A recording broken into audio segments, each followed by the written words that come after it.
Bismillah. Assalamualaikum warahmatullahi wabarakatuh. Di sesi ini kita akan bicara tentang segmen pasar bisnis perikanan digital. Nah, kalau diibaratkan seorang atlet pemanah, sebuah bisnis yang sukses pasti bisa menentukan target pasar yang tepat. Seorang pemanah pasti sudah tahu seberapa besar tenaga yang harus dikeluarkan untuk mencapai target. Bila targetnya dekat, berarti tidak perlu menarik anak panah terlalu jauh, sehingga tenaga tidak terbuang sia-sia. Tetapi jika targetnya jauh, pastinya membutuhkan tenaga lebih agar bisa mencapai targetnya. Untuk itulah diperlukan yang namanya segmentasi pasar sesuai target. Di Indonesia, masih banyak para pebisnis yang belum mengetahui secara pasti segmentasi pasar dari produknya. Semua produk yang dimiliki dianggap sama, bisa untuk semua kalangan. Akibatnya, bisnis berjalan kurang fokus dan tidak memiliki target utama yang dituju, sehingga sumber daya yang dimiliki malah menjadi terbuang sia-sia. Hal demikianlah yang berbahaya dalam bisnis, karena bisa mematikan bisnis dengan perlahan-lahan. Padahal melakukan riset untuk menentukan segmentasi pasar merupakan hal yang sangat penting agar bisnis bisa berjalan dengan lancar. Ketika segmen pasar sudah berhasil ditemukan, proses pemasaran produk akan menjadi lebih mudah dan lancar. Tentu saja, hal ini akan berpengaruh ke proses penjualan produk. Segmentasi pasar yang tepat akan membuat produk lebih cepat terjual. Contoh kasusnya di sini adalah jika Anda memiliki perusahaan pakaian bayi. Segmentasi pasar yang Anda pilih tentu saja para ibu-ibu. Kemudian, segmentasi pasar tersebut dikerucutkan lagi menjadi ibu-ibu yang sedang hamil atau memiliki bayi. Segmentasi pasar tersebut masih bisa dikerucutkan lagi dengan memilih ibu-ibu yang lebih suka berbelanja online atau tidak. Jadi, dikerucutkan lagi untuk ibu-ibu yang suka berbelanja online atau tidak. Kemudian, ibu-ibu yang memiliki anak perempuan atau anak laki-laki. Bahkan di sini bisa saja dikerucutkan untuk ibu-ibu yang bekerja atau tidak. Nah, pemilihan segmentasi pasar ini menyesuaikan seperti apa produk yang Anda miliki. Nah, di sesi ini Anda akan lebih jelas mengetahui tentang pengertian, kemudian jenis, ciri-ciri, dan cara mudah dalam menentukan segmentasi pasar untuk bisnis Anda, terutama segmen pasar untuk bisnis perikanan digital. Nah, dalam hal ini, bahasan untuk materi adalah pengertian segmentasi pasar, kemudian ciri-ciri segmentasi pasar efektif. Berikutnya, kita akan melihat bagaimana cara menentukan segmentasi pasar, tahapan dalam menentukan segmentasi pasar, berikutnya karakteristik bisnis perikanan, dan bagaimana cara mengenali segmen pasar bisnis perikanan digital.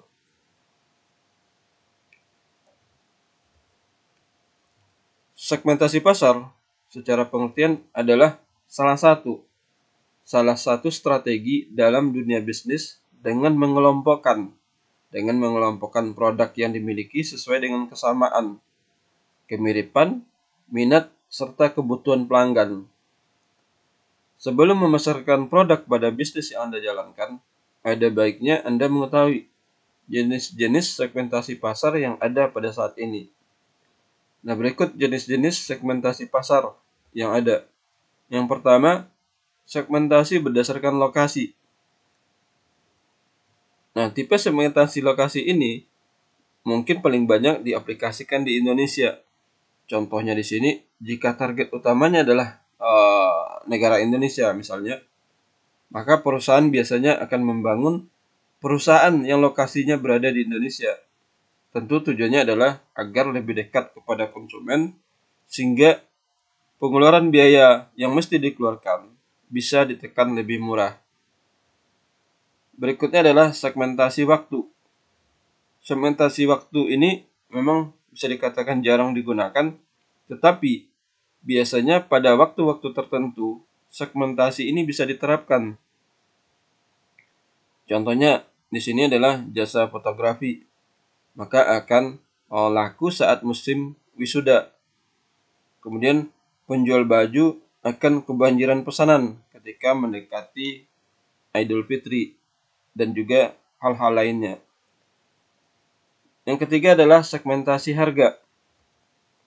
Dengan menggunakan segmentasi harga, Anda dapat lebih mudah mempertimbangkan tentang kekuatan ekonomi dari calon konsumen kita, di mana tentunya kekuatan ekonomi dari calon konsumen kita pastinya berbeda-beda. Ada yang mampu membeli dengan harga tinggi, ada juga yang hanya mampu membeli dengan harga yang rendah.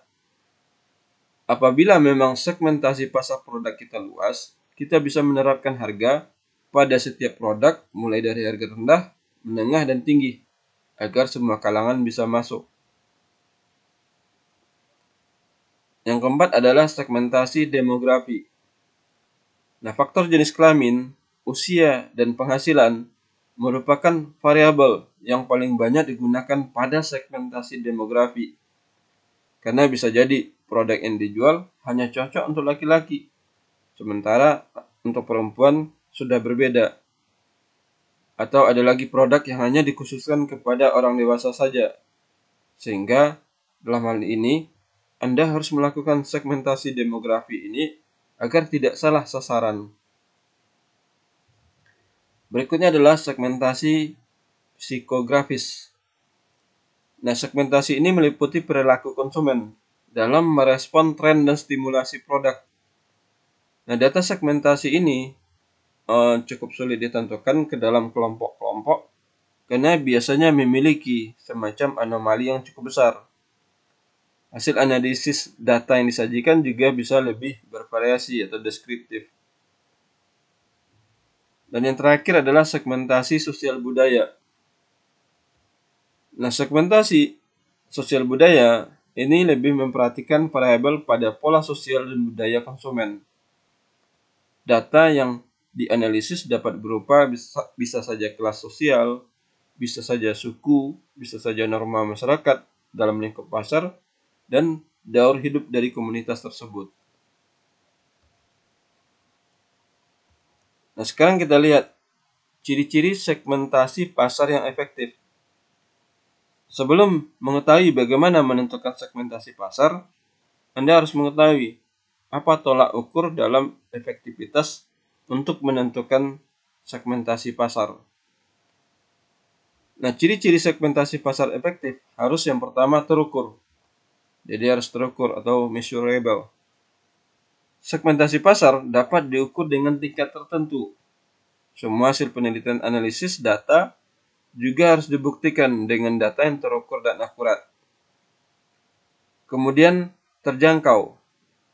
Ciri-ciri yang kedua adalah terjangkau, accessible. Nah, segmentasi yang efektif adalah menghilangkan dinding antara produk dengan konsumen. Nah, produk secara jelas dapat dijangkau oleh konsumen. Kemudian yang ketiga, ciri-ciri segmentasi pasar efektif harus berpengaruh atau substansial. Di sini proses segmentasi juga harus dapat mempengaruhi bisnis. Misalnya dapat memberikan keuntungan dan juga dapat berpengaruh terhadap perubahan proses. Berikutnya adalah dapat dibedakan, differentiable. Nah, segmentasi pasar yang efektif adalah setiap elemen dalam segmentasi dapat dibedakan secara jelas. Dan yang terakhir, realistis, actionable. Segmentasi yang efektif juga dapat merealisasikan atau mewujudkan rencana bisnis Anda. Nah, sekarang kita lihat bagaimana cara menentukan segmentasi pasar Setelah Anda paham itu apa segmentasi pasar dan jenis-jenisnya, maka saatnya Anda tahu bagaimana cara menentukan segmentasi pasar untuk bisnis Anda.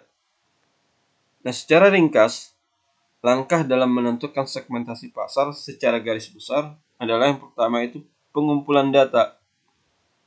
Jadi pengumpulan data yaitu dengan cara melakukan penelitian, baik berupa survei, berupa diskusi, dan bisa juga dengan teknik yang lainnya untuk mendapatkan variabel pada tiap jenis segmentasi. Kemudian yang kedua, analisis. Setelah semua data didapat, Anda dapat mengolah data tersebut dan menganalisis hasil dari pengumpulan data yang akan disesuaikan dengan strategi pemasaran yang akan Anda ambil. Kemudian yang ketiga, penyusunan. Nah, dalam tahap ini, Anda mengelompokkan dari hasil analisis sebelumnya. Sehingga pada tahap ini, hasil akan tersaring. Mana produk yang sesuai dan juga mana pasar yang sesuai. Nah, berdasarkan langkah sebelumnya, langkah dalam menentukan segmentasi pasar, maka tahapan-tahapan dalam menentukan segmentasi pasar yang dapat dilakukan adalah yang pertama, tentukan target pasarnya. Nah, dalam menentukan target pasar, maka akan tergantung dengan kebutuhan bisnis yang Anda jalankan. Anda harus memperhatikan 3 hal dalam hal ini. Yang pertama itu adalah new consumer. Jadi konsumen baru. Dalam hal ini menentukan segmentasi berdasarkan bisnis baru sehingga Anda perlu mencari konsumen baru. Yang kedua, fokus konsumer atau konsumen yang diarahkan, yang terarah. Nah, hal ini biasanya dilakukan untuk mencari konsumen yang sudah ada, namun digunakan untuk menunjang bisnis yang berkelanjutan, bisnis berikutnya. Kemudian yang ketiga adalah support consumer, dukungan terhadap konsumen. Nah, konsumen ini akan terkait dengan kebutuhan dukungan atau supporting terhadap produk-produk yang kita jual. Nah, berdasarkan 3 hal tadi, Anda dapat merujuk pada jenis-jenis segmentasi yang sebelumnya dibahas, seperti di sini adalah demografi, harga, waktu, dan produk yang akan dijual. Nah, berikutnya adalah ketahui masalah dan kebutuhan konsumen. Langkah selanjutnya adalah mencari tahu semua kebutuhan calon konsumen. Lalu, sesuaikan dengan produk yang Anda jual. Untuk bisa mendapatkan informasinya, Anda bisa bertanya langsung kepada calon konsumen atau dengan melakukan serangkaian tes produk.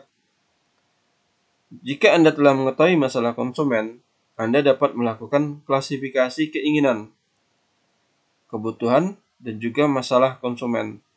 Hal ini tentunya akan berguna untuk acuan dalam membuat roadmap strategi bisnis dan juga evaluasi terhadap produk. Yang ketiga, ketahui perilaku konsumen. Nah, selanjutnya Anda dapat mengamati dan menganalisis perilaku konsumen. Anda dapat memperhatikan bagaimana konsumen dalam menggunakan produk, keadaan sebelum dan sesudah menggunakan produk, dan juga pola tren yang berkaitan dengan produk tersebut. Yang keempat, olah dan analisis data.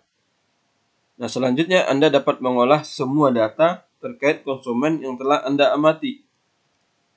Pada tahap ini, Anda akan mengetahui peluang produk yang Anda akan jual kepada tiap segmentasi yang telah Anda lakukan. Analisis data berfungsi untuk acuan dalam menentukan strategi untuk menyusun produk dan juga pemasarannya. Yang kelima, tentukan strategi pemasaran produk. Setiap segmen pasti memiliki strategi pemasaran yang berbeda, apalagi jika target pasarnya berbeda. Jadi sesuaikan target pasar sesuai dengan strategi pemasarannya. Nah, Anda dapat menerapkan jenis strategi pemasaran dengan merujuk segmentasi pasar. Misalnya merujuk pada segmentasi demografis. Nah, di sini tool apa, perangkat apa yang sesuai dengan konsumen perempuan misalnya. Jadi, susun strateginya, susun strategi pemasaran produk di sini. Kemudian yang terakhir, evaluasi respon pasar. Nah, jika strategi pasar sudah berjalan dan menghasilkan penjualan, Anda perlu tahu respon dari konsumen terhadap terutama mengenai kekurangan dari produk yang Anda miliki. Catat semua masukan yang diberikan konsumen kepada Anda dan segera perbaiki, karena tidak ada produk yang istilahnya sempurna.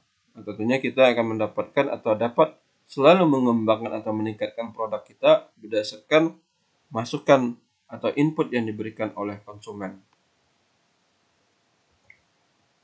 Nah, sekarang kita lihat karakteristik di sini adalah karakteristik bisnis perikanan. Usaha perikanan saat ini menarik minat banyak orang. Selain bahan yang didapatkan mudah, usaha ini juga cenderung memiliki omset yang tinggi dan bisa dikatakan selalu dibutuhkan oleh masyarakat.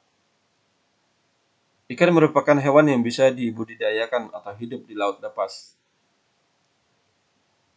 Nah, sangat mungkin usaha perikanan menjadi salah satu usaha yang menjanjikan. Namun, usaha ini juga memiliki beberapa ciri khas atau karakteristik yang semestinya diketahui oleh calon pengusaha ikan. Nah, ciri-ciri tersebut diantaranya yang pertama masalah habitat ikan. Di laut, ikan memiliki ruang hidup sesuai dengan ragamnya. Masing-masing ruang tersebut ada yang hidup di bagian laut permukaan, ada yang hidup di laut bagian tengah, dan ada pula yang hidup di laut paling dasar. Keberadaannya yang tidak mudah diketahui dengan mata membuat proses fishing atau penangkapan harus dilakukan oleh seorang ahli. Menilik dari hal ini, maka dalam proses fishing diperlukan metode dan pengetahuan khusus. Kemudian yang kedua, fishing ground. Nah, fishing ground adalah wilayah perairan yang banyak atau yang boleh dilakukan penangkapan ikan. Meskipun wilayah perairan di Indonesia sangat banyak, namun ada beberapa wilayah tertentu yang tidak boleh dilakukan penangkapan. Jadi, sebelum memulai usaha perikanan, tentunya perlu Anda riset terlebih dahulu hal ini. Kemudian yang ketiga, migrasi ikan. Usaha perikanan di laut sangat penting untuk mengetahui kapan ikan-ikan bermigrasi. Karena ikan tidak hanya hidup di suatu tempat. Ikan-ikan ini akan selalu bermigrasi, bergerak, atau berpindah tempat. Bahkan banyak ikan yang melakukan ruaya ke daerah. Hal tersebut dilakukannya untuk mencari tempat yang paling menguntungkan dalam proses perkembangan telur dan larva dari ikan tersebut. Selain masalah menguntungkan proses ruaya, juga dilakukan untuk masalah keamanan dari telur ikan terhadap predator atau pemangsanya. Kemudian yang keempat, komoditas yang cepat rusak. Nah, ikan merupakan komoditas yang cepat busuk dan rusak, sehingga di sini diperlukan kecerdasan dalam mengelola ikan agar tidak mempengaruhi mutu dan harga pemasaran ikan. Kemudian yang kelima, kepemilikan bersama, common properties. Ikan di laut adalah milik bersama. Siapapun dapat menangkapnya. Tidak ada yang bisa mengklaim ikan di satu tempat itu adalah miliknya. Jadi siapapun dapat menangkapnya asal mematuhi peraturan penangkapan di laut. Dengan demikian, sangat mungkin terjadi overfishing, penangkapan yang berlebihan, sehingga ikan di tempat tersebut menjadi sedikit dan susah ditemukan atau bahkan bisa saja nanti mengalami kepunahan. Nah, hal ini tentunya akan berpengaruh terhadap komoditas yang akan dipasarkan. Kemudian yang keenam, sistem penangkapan. Sistem bagi hasil merupakan sistem yang pada umumnya digunakan saat melakukan penangkapan ikan, yang mana Biaya operasional diberikan untuk 1 kali penangkapan dan sisanya dipotong dari hasil lelang. Nah, usaha perikanan ini akan bergantung pada hasil penangkapan dalam 1 kali trip atau perjalanan melaut. Nah, sekarang kita lihat bagaimana mengenali segmen pasar bisnis perikanan. Bisnis perikanan memang merupakan bisnis yang cukup menantang, karena selain dipengaruhi oleh faktor alam, juga dipengaruhi oleh kebijakan pemerintah dan sosial masyarakat. Tetapi, walau sangat menantang, bisnis perikanan selalu eksis dari puluhan tahun yang silam.